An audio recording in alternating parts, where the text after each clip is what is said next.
Bon les amis, j'espère que vous allez tous bien. La sœur vient d'interviewer les deux frères Yacine et Youssef Bouganem. Pour ceux qui me connaissent, vous savez très bien que c'est deux combattants que j'aime bien, que j'aime beaucoup. Youssef Bouganem, c'est un combattant que j'aime bien écouter, d'accord? Il est très philosophique dans sa façon de penser, etc. Il donne de la profondeur à des détails. Bref, il a une façon de penser, de s'exprimer que j'apprécie particulièrement. C'est-à-dire que c'est toujours un plaisir pour moi de l'écouter. Je sais pas si vous aussi ça vous le fait. Et là justement, ils sont revenus sur Ciryl Gane, d'accord? J'ai fait une vidéo il y a 4-5 jours justement par rapport à Ciryl Gane, par rapport au fait qu'il est beaucoup critiqué, beaucoup moqué depuis qu'il a perdu contre Jon Jones.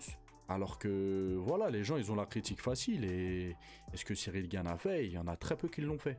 Du moins en France, en tant que Français, il n'y en a aucun qui l'a fait, d'accord? Il a été détenteur de la ceinture intérimaire, etc. de l'UFC. C'est un génie en pied-point, d'accord? Extrêmement technique, etc. Et je vais pas revenir à redire la même chose que j'avais dit dans ma vidéo. Mais malgré tout ce qu'il a accompli, le fait qu'il perde contre Francis Ngannou et Jon Jones, en gros, ça l'a tué médiatiquement. Auprès du public français, du moins. Ça, il est décrié de partout, etc. Tout le monde l'affiche. Il y a même certains médias, voilà, ils critiquent, ils sont mauvais avec lui, etc. Alors que, wesh, il y en a, ils sont combattants amateurs et ils le critiquent, les gars. Ils le critiquent. Vous voyez ce que je veux dire?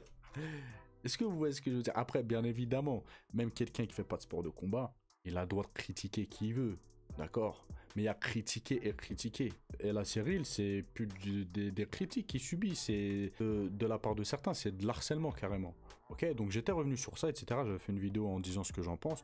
Que moi, c'était un combattant que j'aimais beaucoup, que je le trouvais hyper fort, que c'était le visage, en vrai de vrai, que c'était le visage du MMA français.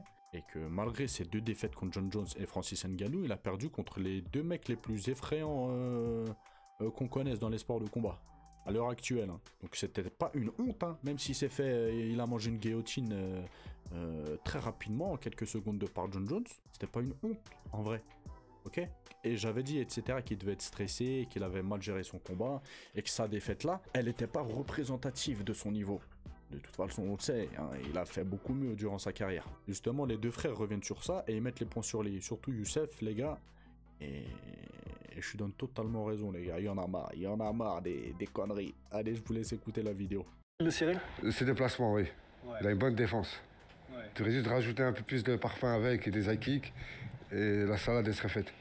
Et de toute façon, on a tous quelque chose à dire sur les gens qui ont réussi, tu vois, parce qu'ils sont visibles. Ouais. Tu vois, je pense à ceux qui critiquent des athlètes comme ce mec-là. C'est un mec super fort. C'est le premier Français qui a pris un titre intérim UFC. Ouais. Et justement, est-ce que tu peux parler Moi, je l'ai affronté, Ciryl Gane, hein, très fort. C'est un boxeur très intelligent. Les gens, ils savent pas ça. Utiliser à son poids, à sa taille, des coups de coude et des genoux comme ça, c'est pas donné à tout le monde, hein, cette agilité. Plus t'es grand. Je me rappelle, à Francis Ngannou, je crois sur un contre, il avait mis un Mondolio Chagi. Le Mondolio Chagi, en fait, c'est un coup de pied retourné, circulaire, que tu fais en défense et qui tape le visage. D'accord? Et il avait fait un Mondolio Chagi à Francis Ngannou, les gars. Bon, il l'avait tapé avec, pas le talon, il l'avait tapé avec le dos du pied. Donc il l'a mal placé, mais il l'a quand même placé. Il a touché le visage, etc.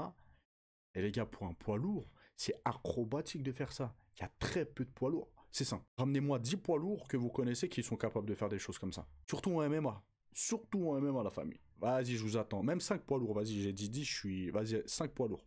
Le mec, techniquement, il est trop fort. C'est un prodige du pied-point, Ciryl Gane. Que ça vous plaise ou pas. Et il y en a beaucoup de critiques aussi, parce qu'il est encore chez Fernand Lopez, etc., au MMA Factory, etc.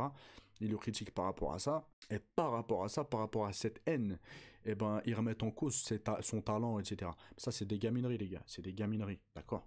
Ciryl Gane, en poids lourd en France, il y en a très peu qui peuvent le tester. Peut-être même aucun qui peut le tester. Bref, je vous laisse avec le reste de la vidéo. En plus, c'est difficile d'être agile. Hein. Les gens, ils croient que plus t'es grand, plus t'es fort. Ouais. Ils ont des inconvénients, les grands. Ouais. Tu dirais que c'est un des boxeurs les plus techniques que tu as affronté en Muay Thai, Ciryl? Pas les plus techniques, parce que j'ai quand même connu des Thaïlandais, c'est vraiment eux, c'est eux qui m'ont... Il n'y en a aucun qui m'a marqué plus que certains Thaïs que j'ai boxés. Parce que leur niveau technique, il est vraiment... C'est leur art, quoi. Ouais. Tu pourras pas faire mieux qu'un Thaï son métier. Donc pour moi, je l'ai trouvé très technique pour un poids lourd qui vient de France, qui fait de la boxe thaï, mais pas au niveau des Thaïlandais, parce que les Thaïlandais, c'est autre chose. Il est très rigoureux, il est très Par sérieux. contre, il avait des qualités très son physiques. évolution aussi, elle n'a rien à voir. Et il est fait pour ça. Ouais. tu vois. Qu'Internet le veuille ou le veuille pas, le sport le veut. Les spécialistes, on connaît sa valeur, tu vois. Les trous du cul qui disent ça, ça leur appartient. Je les appelle comme ça maintenant parce que... C'est rare, hein, ma parole, les gars, c'est rare qu'on entende Youssef Bouganem parler comme ça. Là, il doit être énervé. Là. Je vous le dis, il doit en avoir marre. Trop. Ils s'en prennent à des gens comme lui, tu vois. C'est pas juste. Tu vois, moi, ça manque de respect. Ouais. Je pense que c'est quelqu'un qui a pris un titre que, historiquement, aucun Français n'a pris. Exactement. Et voilà, et ces gens-là, c'est des gens qui auraient voulu être à sa place et ne le sont pas, ou je ne sais pas par quelle définition ils pensent qu'ils sont légitimes de critiquer. En tout cas, à lui sa place et à eux leur place. Tu vois. Ils sont couverts de l'anonymat, ils parlent, ou parfois avec une petite audience, ils parlent, ils pensent qu'ils sont quelqu'un, mais je pense qu'un combattant, c'est pas un influenceur. J'ai déjà dit dans des vidéos précédentes, récemment, ça reste sur la même position. On ne peut pas critiquer un combattant, c'est pas un mec des anges, c'est pas un mec qu'on a pris anonymement, qu'on a mis sur la télé, sur un public. Un boxeur, c'est un mec qui a travaillé sa racine durant des années, c'est un mec qui a travaillé l'invisible durant des années pour rendre visible ce qu'il fait. Tu comprends ça parce que tu prends une guillotine avec John Jones, que t'es personne. Tu comprends ce que je veux dire? Ah, voilà, tu vois, il va des gens qui pensent comme ça. Et je pense que, voilà, moi je suis la vie, elle se résume pas à un palmarès. Il ne faut pas lire ce que les gens disent, tu vois. Le boxeur, il ne se résume pas à un seul combat.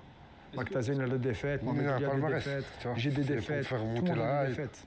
Mais est-ce que ça, c'est quelque chose quand les... Parce que ça, j'ai l'impression que c'est très dans le monde francophone, je ne sais pas si c'est autant en Belgique, mais c'est... Ouais, c'est partout, c'est humain, mais est-ce que... Et vous, comment vous faites quand vous recevez soit des critiques ou des gens qui vous envoient des fleurs et dès que vous perdez un combat, ça y est, vous êtes rincé machin, comment vous le vivez, ça? Lui, il est de marbre.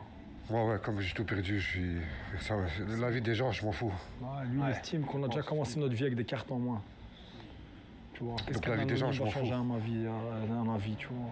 Ça, lui, il expose sa vérité, il a sa critique, il a le droit de la dire. Une fois qu'il a dit, qu'est-ce qu'il peut dire de plus?